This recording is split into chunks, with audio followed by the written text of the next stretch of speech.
Assalamualaikum warahmatullahi wabarakatuh. Halo teman-teman, perkenalkan nama saya Muhammad Ridwan. Saya merupakan mahasiswa program studi Pendidikan Bahasa dan Sastra Indonesia Universitas Riau Angkatan 2020. Video ini dibuat dengan tujuan untuk memenuhi tugas akhir mata kuliah Sejarah Sastra dengan dosen pengampu Bapak Dr. Mangatur Sinaga M.Hum. Nah, pada kali ini saya akan menceritakan salah satu ritual yang terdapat di Desa Pulau Burung, Kabupaten Indragiri Hilir, Provinsi Riau. Nah, informasi ini saya dapatkan dari narasumber. Yang pertama ada Ibu Zainah, kedua Ibu Wan Saleha, ketiga Ibu Wan Fatimah, dan yang keempat Bapak Nur Hasan. Nah, teman-teman, Bela Kampung ini merupakan salah satu ritual adat yang telah tumbuh dan berkembang di Desa Pulau Burung sejak zaman dahulu, yang hal ini diturunkan melalui nenek moyang terdahulu. Pelaksanaan ritual Bela Kampung ini biasa diadakan pada bulan Muharram, yang tanggal dari pelaksanaannya tidak ditentukan secara tetap, hanya saja wajib dilaksanakan pada bulan Muharram. Nah, secara umum tujuan dari pelaksanaan ritual Bela Kampung ini merupakan membersihkan kampung atau menjaga kampung dari hal-hal yang dipercaya gaib dan hal-hal nyata pula, seperti binatang buas atau penyakit-penyakit menular dan makhluk-makhluk gaib yang dipercaya mampu memberikan hal-hal buruk terhadap kampung tersebut. Jaga kampung atau Bela Kampung ini diharapkan mampu menghindari dari hal-hal buruk yang telah saya sampaikan sebelumnya. Juga dipercaya mampu memberikan limpahan rezeki bagi penduduk kampung tersebut. Nah, ritual Bela Kampung ini juga dilaksanakan dan dipimpin oleh seseorang yang disebut dengan pembela kampung. Pada setiap kampung memiliki tata cara ritual Bela Kampung yang berbeda pula. Pada kali ini saya akan menceritakan bagaimana ritual Bela Kampung ini dilaksanakan pada Parit Panjang. Di Parit Panjang, ritual Bela Kampung ini diadakan di rumah si pembela kampung tersebut. Nah, biar teman-teman gak bingung nih gimana ritual Bela Kampung ini diadakan, saya akan membagi tiga bagian. Saya akan bagi atas tiga bagian bagaimana ritual Bela Kampung ini diadakan, yaitu sebelum pelaksanaan, saat pelaksanaan, dan sesudah pelaksanaan. Nah, kita masuk ke sebelum pelaksanaan ritual Bela Kampung yang diadakan di Parit Panjang. Nah, sebelum diadakan ritual Bela Kampung ini, setiap rumah harus mempersiapkan bahan-bahan yang telah ditentukan oleh si pembela kampung ini, yaitu daun rotan, daun bute, jeruk nipis, kemenyan, bedak kunyit, kain kuning, hitam, merah, serai putih, kuning, hitam, dan merah. Semua ini dipersiapkan oleh masing-masing rumah dan diantar ke tempat si pembela kampung sebelum pelaksanaan Bela Kampung. Setiap bahan ini diberikan atau di jumlahnya disesuaikan dengan setiap orang yang ada di setiap rumah. Hanya setiap rumah mempersiapkan bahan-bahan, namun si pembela kampung juga mempersiapkan bahan-bahan yang ia perlukan, yaitu ada air mawar semangkok, air sumur setempayan, tanggang 1 ekor, selanjutnya ketupat bakul 44 biji, kue serabai putih 44 biji, bereteh dan pisang masak 44 biji. Selanjutnya bake, serikaya 1 mangkok, terus kain putih dan minyak wangi harum melati dengan alkohol. Hanya itu loh teman-teman, terdapat juga hidangan khusus yang disiapkan si pembela kampung ini. Hidangan ini disiapkan beberapa bahan, yaitu yang pertama yaitu sebutir telur ayam kampung yang telah direbus. Selanjutnya 1 potong ayam panggang. Yang ketiga yaitu beras kuning, beras putih, dan bereteh yang diletakkan di mangkok-mangkok kecil saja. Dan yang terakhir yaitu segelas air sumur. Nah, Pasti teman-teman bertanya, apa sih hidangan khusus ini? Nah, hidangan khusus ini dipercaya dan diperuntukkan untuk si penjaga kampung yang bisa saja makhluk halus, binatang buas, atau nggak mungkin penyakit, deng. Pasti juga ada yang bertanya, kemana sih diletakkan dan ditaruh si hidangan khusus ini? Hidangan khusus ini diletakkan di sekitar rumah si pembela kampung yang tempatnya itu sepi, dan hidangan tersebut telah dibacakan doa-doa. Dan hidangan khusus ini diletakkan sebelum pelaksanaan bela kampung diadakan. Itu tadi ritual sebelum pelaksanaan bela kampung. Selanjutnya kita masuk ke saat pelaksanaan bela kampung.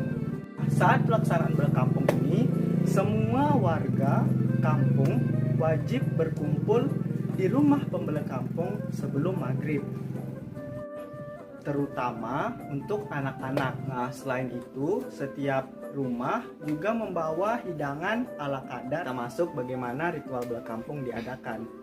Pada pertama kali, membakar kemenyan yang telah ia siapkan sambil ia bacakan doa.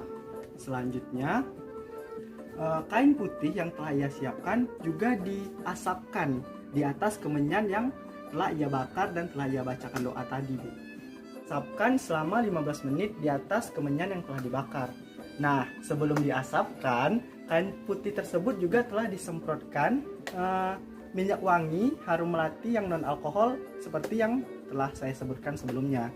Setelah kain putih diasapkan di atas kemenyan yang telah dibakar selama 15 menit, kain putih tersebut dikibaskan di atas kepala setiap warga kampung yang dimulai dari kanan hingga kiri. Nah, setelah selesai dikibaskan dari kanan ke kiri, selanjutnya semua warga kampung membaca doa selamat yang dipimpin oleh ustadz di kampung tersebut. Selesai membaca doa, mereka pun diberi makan bereteh, dan hal ini wajib.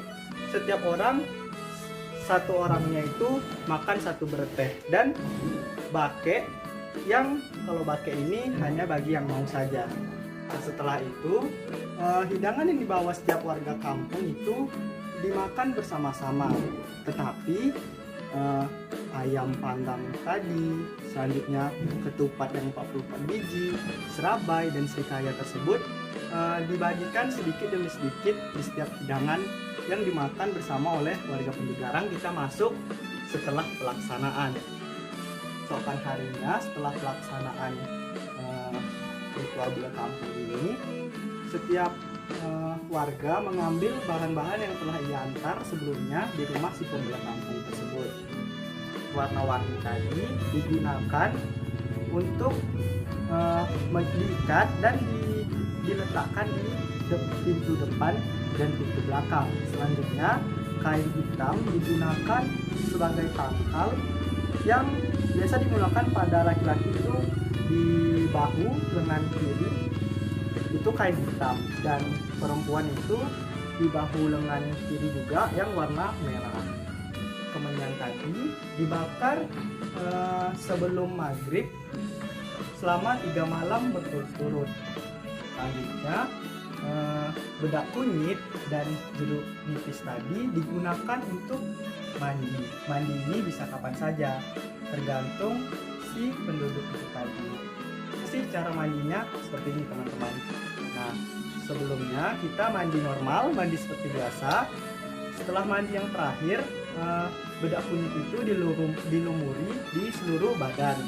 Nah, dipersiapkan air seember yang telah diperah jeruk nipis ini tadi, teman-teman. Nah, setelah itu ada juga larangannya, ada juga tata caranya. Setelah dibedakkan, lanjut air jeruk nipis tadi dibilas. Nah, tetapi tidak boleh dibilas lagi dengan air yang lain, cukup dengan itu saja. Jadi persiapkan air yang banyak. Nah, selanjutnya kulit jeruk nipis tadi dibuang di arah matahari terbit. Seperti itu, teman-teman. Pasti ada teman-teman yang bertanya-tanya nih, Jangan tadi kapan diambilnya, terus siapa sih yang mau makannya. Jangan khusus tadi diambil lagi setelah 3 hari pelaksanaan ritual berkampung tersebut. Nah, dipercaya dan nggak hanya itu loh teman-teman, terdapat juga beberapa larangan yang harus ditaati setiap warga kampung tersebut. Yang pertama itu dilarang memetik daun dari matahari terbit hingga habis zuhur. Itu hanya dilaksanakan satu hari setelah pelaksanaan saja teman-teman.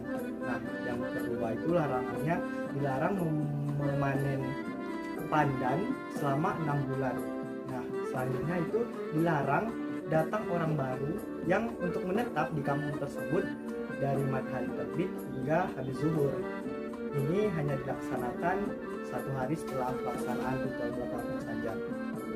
Ya, jika larangan-larangan tersebut diabaikan atau tidak dilaksanakan, maka akan membawa penyakit bagi si pelanggar tersebut dan dapat membawa bala bagi kampung. Itu tadi bagaimana ritual berkampung di Parit Panjang diadakan. Jadi teman-teman bertanya, ada nggak sih perbedaan yang signifikan dari pelaksanaan ritual berkampung di zaman dulu dan sekarang? Nah, kalau di Parit Panjang dari zaman dulu dan sekarang itu tidak ada perbedaan, masih sama bagaimana tata cara pelaksanaannya. Terdapat banyak sekali nilai positif dari diadakannya ritual tersebut, yaitu yang pertama dapat menjaga jalinan silaturahmi antar warga kampung. Selanjutnya juga mampu menjaga tradisi yang telah diturunkan secara dari zaman dahulu, dari nenek moyang kita hingga sekarang. Tetap jaga setiap tradisi, setiap adat istiadat maupun kebudayaan yang telah tumbuh dan berkembang di lingkungan kita. Karena seperti yang kita ketahui bersama bahwa tidak ada dulu maka tidak adalah sekarang. Sekian yang bisa saya sampaikan, semoga mampu memberikan manfaat bagi teman-teman semua. Pandai-pandailah memilah hal-hal positif dan hal-hal negatif, karena kitalah yang mengontrol diri kita sendiri. Wassalamualaikum warahmatullahi wabarakatuh. Sampai jumpa di video selanjutnya.